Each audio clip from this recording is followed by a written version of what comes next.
नमस्कार, स्वागत है आप सबका। आपके साथ मैं हूं कंचन डोगरा नेगी और आज हम बात जिस टॉपिक पर करने वाले हैं वो आपका, मेरा, हम सबका बेहद पसंदीदा और ज़्यादा जानकारी जुटाने वाला टॉपिक है। आज हम बात करने वाले हैं ज्योतिष के ऊपर।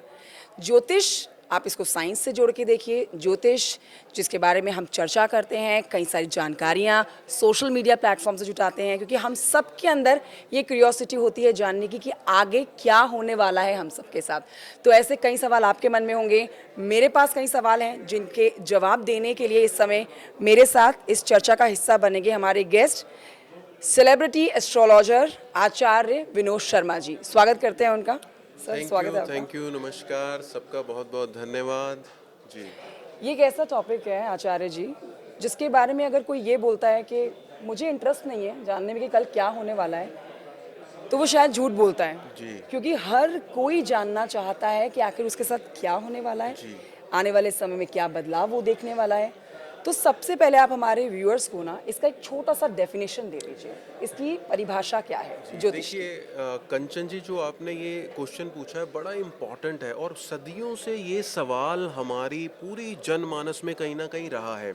और इसके लिए मैं आपको बताना चाहूँगा कि आज से 1100 साल पहले एक बहुत बड़े एस्ट्रोलॉजर हुए, उनका नाम था वराहमिहिर। तो वराहमिहिर कहते हैं अपनी एक श्लोक में, जिसका मैं आपको भाव समझाऊंगा, कि वो लोग जो योगी बन गए हैं, तपस्वी बन गए हैं, सब कुछ छोड़ करके हिमालय की कंदराओं में चले गए हैं तपस्या करने, उनको भी जब ये भनक पड़ती है कि पास से कोई ज्योतिषी निकला है, तो अपनी साधना को छोड़कर चले जाते हैं उसको हाथ दिखाने कि मुझे मुक्ति कब मिलेगी ये बताओ। वराहमिहिर ने ये बात इसलिए कही थी कि इस टॉपिक का, इस विद्या का कितनी ज़्यादा क्यूरियोसिटी हर इंसान के अंदर होती है। हर इंसान ये जानना चाहता है कि मेरे साथ जो हो रहा है क्यों हो रहा है, मेरे साथ अब आने वाले टाइम में क्या होने वाला होगा। है। तो ये जब से इंसानी सभ्यता बनी है, क्योंकि एस्ट्रोलॉजी के जो रूट्स हैं वो मिस्र में, चाइना में, जितनी भी ओल्डेस्ट सभ्यताएं हैं, और इंडिया तो इसका ओरिजिनेटर है, इंडिया तो इसका जनक है। True. तो जब से इंसान बना है तब से उसने सितारों की तरफ देखा है और आने वाली घटनाओं को जानने के लिए वहां से उसको इंटरलिंक करने की कोशिश की है। तो बड़ा ही इंटरेस्टिंग और बड़ा ही पुराना ये टॉपिक है जी। इंटरेस्टिंग और पुराना होने के साथ साथ एक बच्चा हो, सेलिब्रिटी हो, चाहे सेलिब्रिटी कोई हो, बच्चा हो, बूढ़ा हो, जवान हो, सेलिब्रिटी हो, हर कोई जानना चाहता है कि उसके साथ आगे होने क्या वाला है। एक बहुत सुंदर सा डेफिनेशन तो आपने दे दिया। इसके मायने हमारे जीवन में क्या रखते हैं, आपसे सरल भाषा में ये समझना चाहेंगे।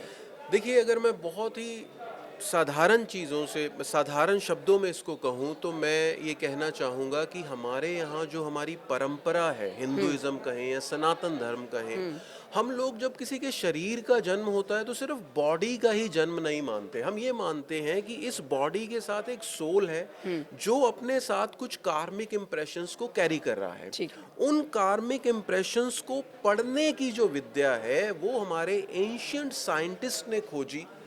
मैं कुछ एक का नाम लेता हूँ, जैसे महर्षि पराशर, अंगिरा, शौनक, भृगु। तो ये वो साइंटिस्ट हैं पुराने टाइम के कि जिन्होंने सितारों की चाल के माध्यम से ये गणनाएं करके हमारे सामने एक पूरी रूपरेखा रखी, एक विज्ञान की तरह से एक विद्या मतलब को आप ये पेश कह किया। रहे हैं ज्योतिष और विज्ञान आपस में तालमेल रखते हैं? जी, बहुत हद तक जितना भी ज्योतिष का गणित पाठ है, आप देखिए कि आज से 5000 साल पहले एक डायलॉग हुआ था दो लोगों के बीच में। एक थे महर्षि पराशर और एक उनके डिसाइपल थे मैत्रेय मुनि। मैत्रेय मुनि ने कुछ क्वेश्चंस किए, जैसे आप ये सवाल कर रहे हैं कर्म के बारे में या ज्योतिष के बारे में। तो उन्होंने पूछा कि ये जो हमारे सौर मंडल है, इसमें जो ये पिंड घूम रहे हैं, जो ग्रह हैं, क्या इनका हमारे जीवन पे कोई असर है? तो फिर पराशर ऋषि ने बड़े सुंदर तरीके से सारी चीजें उनको बताई, और वो चीजें, वो सूत्र, वो नियम, वो रूल, वो आज भी प्रासंगिक हैं जी। और वाकई में ये इसीलिए सबसे इंटरेस्टिंग टॉपिक भी है और बहुत सारे लोग इस वक्त नज़रें टिकाए बैठे होंगे हमारे इस कार्यक्रम को देखने के लिए, क्योंकि आप बहुत ही इंटेंस जानकारी दे रहे हैं, बहुत डीप इन्फॉर्मेशन हमारे दर्शकों को दे रहे हैं। तो आपने इसकी डेफिनेशन जानी, इसका हमारे जीवन के ऊपर इम्पैक्ट जान लिया, और अब जान लेते हैं कि अब जब आप ज्योतिष के बारे में आप पढ़ने की बहुत अंदर आप जुझारू हो जाते हैं, आपको हर चीज़ के बारे में बारीकी से जानने का मन करता है। आज बहुत सारे एस्ट्रोलॉजर ऐसे हैं, जो बहुत सारा ज्ञान देते हैं। सोशल मीडिया पर हम देखते हैं लगातार लोग अपनी राशियाँ देख रहे होते हैं। कई ऐसी दुर्घटना है जिनको हम ज्योतिष से जोड़ देते हैं कि ज्योतिष पहले ही इस तरह से बता देता है कि इस तरह की दुर्घटना होने वाली है। क्या ये सब सत्य है? ऐसा होता है? देखिए, मैं फिर से पुराणों का रेफरेंस दूंगा। एक बार माँ पार्वती और भगवान शिव के बीच एक चर्चा चल रही थी, ये रेलेवेंट है आपके आंसर को लेकर के। तो माँ पार्वती ने पूछा कि प्रभु ये बताएं, आजकल लोग बड़ा ही ग्रहों को पूजते हैं, ग्रहों को भगवान मानते हैं, अगर ये ग्रह ही सारे फल देते हैं तो हम आपकी पूजा फिर कौन करेगा? तो भगवान शिव कहते हैं कि पार्वती, ग्रह जो हैं वो ब्रह्मा जी द्वारा नियुक्त किए गए हैं लोगों को उनके कर्मों का फल देने के लिए। ग्रह अपने आप में अच्छे या बुरे नहीं होते। शनि, राहु, केतु, मंगल ये खुद से किसी का अच्छा बुरा नहीं करते। ये वही बात है कि आत्मा जिस तरह के कार्मिक इम्प्रेशंस को कैरी करती है, उसी का फल, उसी का रिफ्लेक्शन जो है भगवान शिव ने कहा कि ग्रह देते हैं। तो ये हर एक व्यक्ति, हर एक जीवित व्यक्ति की लाइफ में ये पूरी तरह से रेलेवेंट होता है और ग्रह नक्षत्र पूरा प्रभाव रखते हैं, ना सिर्फ इंडिविजुअल की लाइफ में, बल्कि एक बहुत बड़ा सब्जेक्ट है मंडेन एस्ट्रोलॉजी, जिसमें वैश्विक घटनाएं, ये जो आसपास घटनाएं घट रही हैं, इनके ऊपर प्लैनेट्स का क्या असर है ये भी पढ़ा जाता है। तो ज्योतिष एक बहुत ही वास्ट सब्जेक्ट है। ये एक इंसान से लेके पूरी सृष्टि तक ग्रहों के क्या प्रभाव है इस पृथ्वी के ऊपर, इस बारे में इसमें हम स्टडी करते हैं। लेकिन एक सवाल ये भी बनता है कि जो लोग बैठ के ज्ञान देते हैं और जो लोग उस ज्ञान को अपने जीवन पर पूरी तरह से इम्प्लीमेंट कर देते हैं, पूरी तरह से डिपेंडेंट उनके ऊपर हो जाते हैं, क्या ये भी सही है? क्या हमें ज्योतिष के ऊपर पूरी तरह से डिपेंडेंट होना चाहिए? देखिए, हमारे जीवन में दो चीज़ें चलती हैं, एक होता है भाग्य और दूसरा होता है हमारा फ्री विल। तो ये दोनों जो जो दोनों टायर्स पर जो गाड़ी चलती है तो वो परफेक्ट तरीके से वो आगे बढ़ती है। तो ये दोनों चीज़ें ज़रूरी हैं। अगर हम सोचें कि हम किसी भी चीज़ को मानते नहीं, एनर्जी की साइंस को जानते नहीं और सिर्फ अंधाधुंध जीवन में आगे बढ़े जा रहे हैं, तो कहीं ना कहीं हम एंग्जाइटी का शिकार हो जाते हैं। जबकि जब हमें थोड़ा सा ये ज्ञान हो जाता है अपनी राशि के माध्यम से, कुंडली के माध्यम से, कि भाई ये दिन अच्छे हैं काम को शुरू कर लो, ये दिन बुरे हैं काम को मत करो। यानी ज्योतिष का अगर शाब्दिक अर्थ को खोले तो वो है लाइट बियरर, रोशनी को दिखाने वाला ज्योतिष, जो ज्योति दिखाए आने वाले वक्त की। तो अगर हम उसकी मदद ले लेते हैं, लेकिन अगर हम पूरी तरह उस पर डिपेंड हो जाते हैं तो भी हम अंधविश्वासी हो जाते हैं, फिर हमारा कर्म से विश्वास उठने लग जाता है। इसलिए दोनों का समन्वय बना के चलना चाहिए। आपको अपनी मेहनत में कोई कमी नहीं लानी चाहिए। आपको ठीक है कि आप अपने ग्रहों को देखें, दशाओं को देखें, ज्योतिषी जो अच्छे ज्योतिषी हैं वो आपको गाइड करें कि आप इस दिशा में जाएं तो आपको लाभ होगा।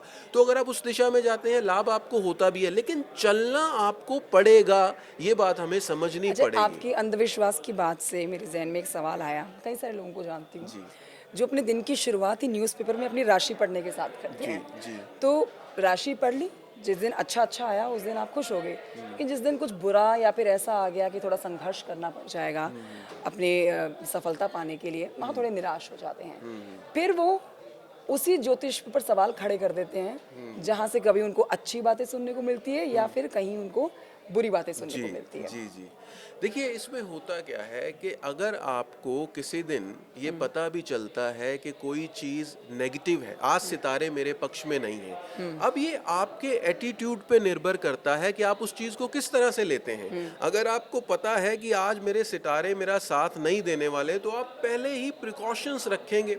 आप किसी से बहस नहीं करेंगे, आप किसी गलत रास्ते पे जाने से पहले 2 बार सोचेंगे। आप अगर नशा करते हैं तो उसको छोड़ने की कोशिश करेंगे, या कोई भी ऐसी खराब आदत आपको है तो आप उस पर कंट्रोल करने की कोशिश करेंगे, क्योंकि आपको पता है कि कॉस्मिक एनवायरनमेंट मेरे लिए अच्छा नहीं है।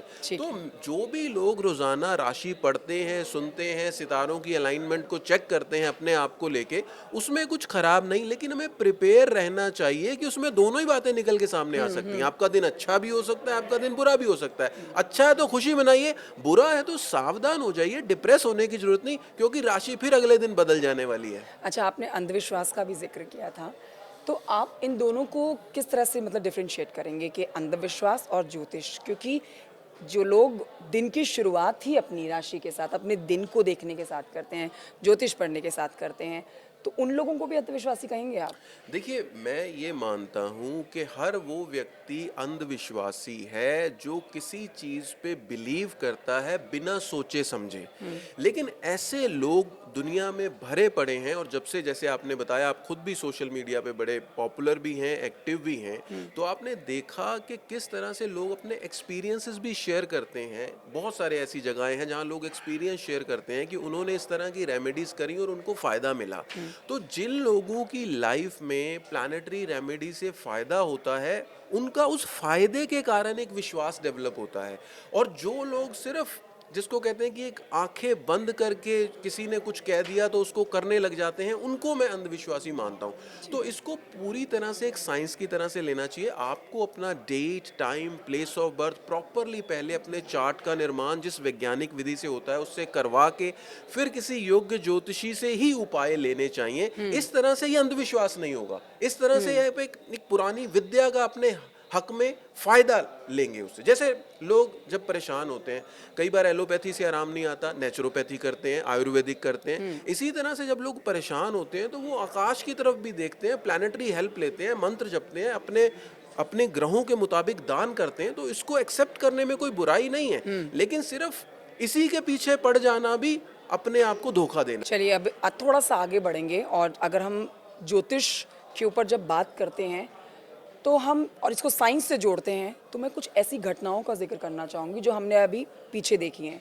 इसके बारे में सोचा भी नहीं जा सकता है। खासकर हम अग्निकांड की अब बात करते हैं तो पीछे पीछे अग्निकांड की खबरें लगातार आती रही, और खासकर अभी हमने जो उज्जैन का अग्निकांड, ज्योतिष में आप पहले से ही ये जान सकते हैं कि इस तरह का अग्निकांड या इस तरह की बड़ी दुर्घटना, चाहे वो अग्निकांड हो चाहे वो सड़क हादसा हो, होने वाली है।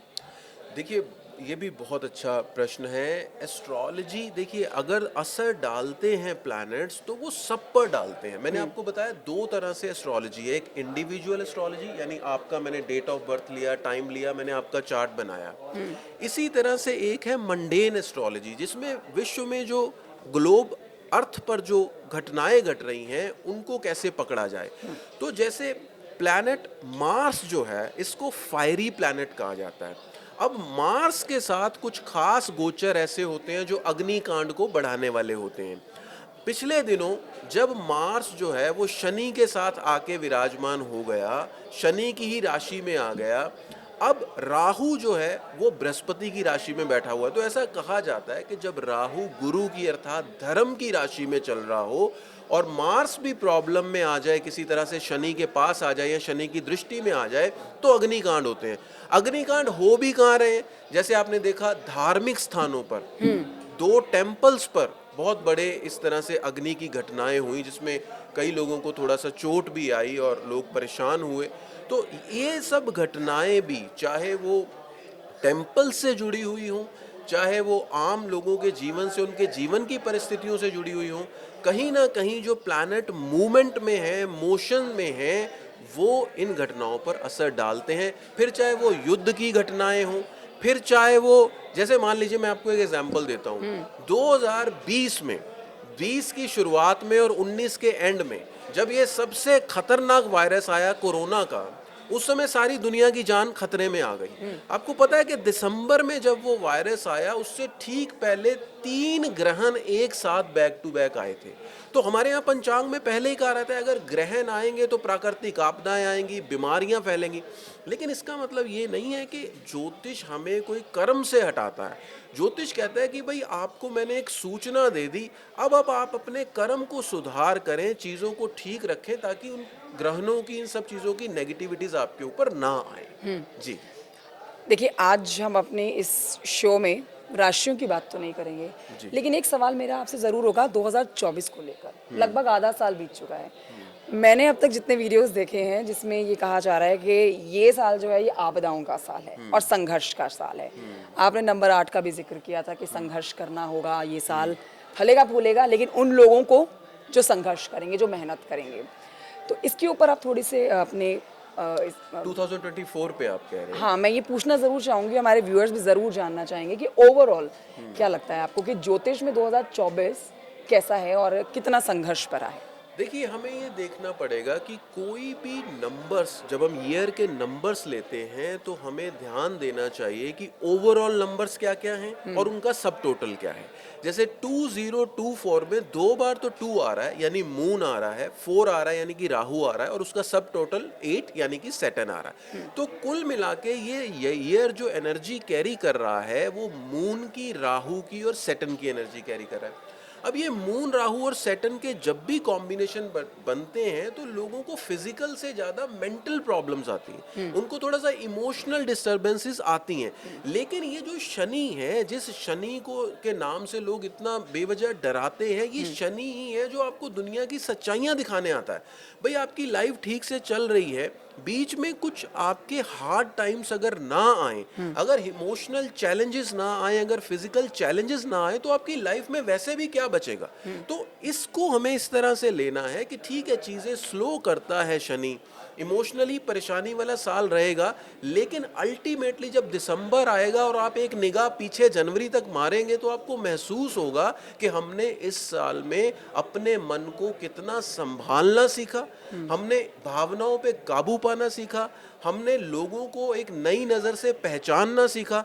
तो एक तरह से मैं इसको खराब नहीं कहता, मैं इसको कहता हूँ ये सिखाने के लिए आया है। और जिन लोगों के लिए शनि बहुत अच्छा है कुंडली में, जो लोग 8 नंबर वाले, 17 या 26 वाले हैं, उनको ज़रूर, अगर कुछ नौकरी में परेशानी है, तरक्की होगी, पैसे की प्रॉब्लम है, आगे बढ़ेंगे। तो शनि एक टाइम पे एक प्लैनेट सबके लिए बुरा नहीं होता, वो किसी को सिखा रहा होता है, किसी को गिफ्ट दे रहा होता है। तो हमें ये पहचानना पड़ेगा एनर्जी को कि एनर्जी हमारी तरफ क्या भेज रही है। वैसे तो आपने मेरे, जो मैं अगला सवाल आपसे पूछने वाली हूँ, उसका जवाब दे दिया, पर मैं और बारीकी से इसलिए जानना चाहती हूँ क्योंकि इस समय जब डराने की बात होती है, जब किसी को कुछ शब्दों का इस्तेमाल आप जो कर रहे होते हैं, जैसे आप ज्योतिष हैं, ऐसे आज कई हज़ार ज्योतिष हैं जो अपना अपना ज्ञान जो है सोशल मीडिया पर दे रहे होते हैं, लेकिन कई ज्योतिष के शब्द जो होते हैं वो इतने डराने वाले होते हैं कि हम कोई काम करने से पहले ही डर जाते हैं। बोलने का तरीका या शब्दों का चयन या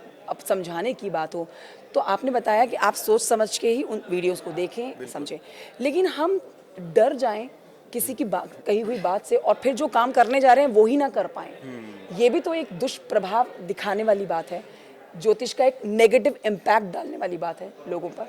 देखिए, बात ये है कि अब ज्योतिष के पास या किसी भी व्यक्ति के पास जिसके जिसके लिए लोगों के मन में रिस्पेक्ट है, या मान लीजिए काउंसलिंग के लिए किसी के पास जा रहे हैं, तो व्यक्ति की ये इच्छा होती है कि वहां से कुछ ऐसे शब्द मिलेंगे कि उसको कुछ हौसला मिले।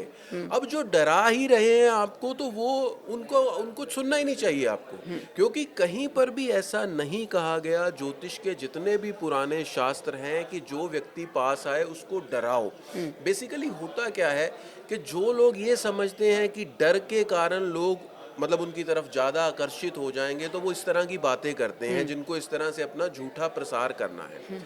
लेकिन मैं ये कहता हूँ, डरने की इसमें कोई बात नहीं। दो ही चीज़ें हो सकती हैं, या तो आपका अच्छा होने वाला है, फिर तो आप खुश हैं, बुरा होने वाला है तो अपने आप को प्रिपेयर कीजिए ना, अपने आप को मेंटली तैयार कीजिए। जिन शास्त्रों में नेगेटिविटी के बारे में बताया गया प्लैनेट्स की, उन्हीं शास्त्रों में रेमेडीज भी तो बताई गई हैं। अगर मुझे पता है कि बाहर बारिश होने वाली है तो मैं छाता लेके निकलूंगा।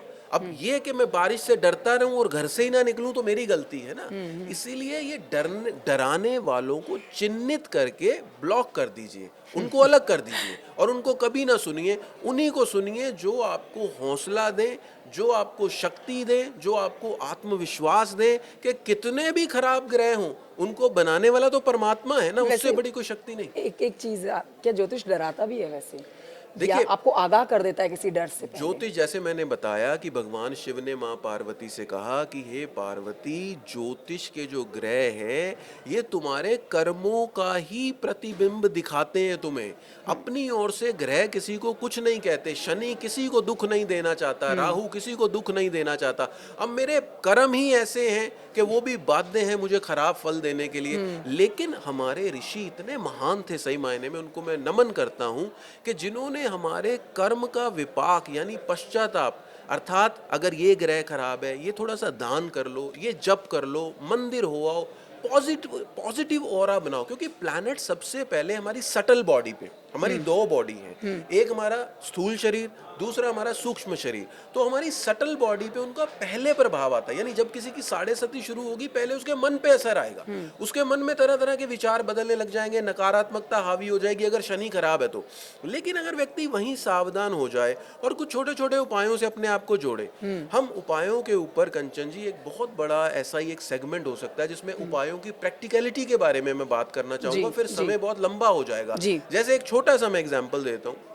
मान लीजिए किसी का चंद्रमा बहुत खराब है, उनकी माँ बीमार रहती है, माँ से नहीं बनती, उनको और तरह तरह की जो है लंग से रिलेटेड, हार्ट से रिलेटेड कुछ डिजीजेस हैं। अब मून का प्रैक्टिकल एस्पेक्ट ये है कि मून एस्ट्रोलॉजी में हम उससे मेडिसिन को देखते हैं। अब या तो एक बहुत महंगा आप बसरा का मोती पहनिए तब आप उसको ठीक कीजिए, या आप किसी हॉस्पिटल चले जाइए, किसी गरीब आदमी को थोड़ी सी दवाइयां दिलवाइए, देखिए आपका मून कितना अच्छा हो जाएगा। आपका बृहस्पति खराब है, ठीक है, जो जेम स्टोन्स हैं उनका अपना एक महत्व है, आप महंगा पुखराज अगर आपके बजट में है तो खरीद सकते हैं, नहीं तो आप किसी गरीब बच्चों को किताबें दिलवा के देखिए जो अफोर्ड नहीं कर सकते, फिर वो बृहस्पति देखिए आपको कितना बढ़िया फल देगा। इसी तरह से 9 प्लैनेट्स के प्रैक्टिकल उपायों पर भी हम बात करेंगे।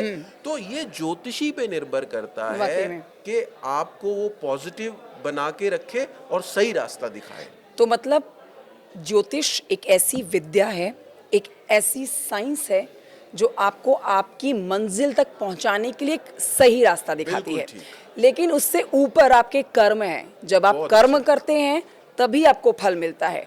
तो मेहनत करिए, फल आपको मिलेगा, लेकिन आप एक आइडिया, एक मार्गदर्शन जरूर ले सकते हैं सही ज्योतिष। तो आखिर में मैं सेलिब्रिटी एस्ट्रोलॉजर आचार्य विनोद शर्मा जी का धन्यवाद अदा करना चाहूँगी कि हमारे इस कार्यक्रम में आए और इतनी बारीक जानकारी हमारे दर्शकों तक उन्होंने पहुँचाई है। Thank you so much for watching. नमस्ते।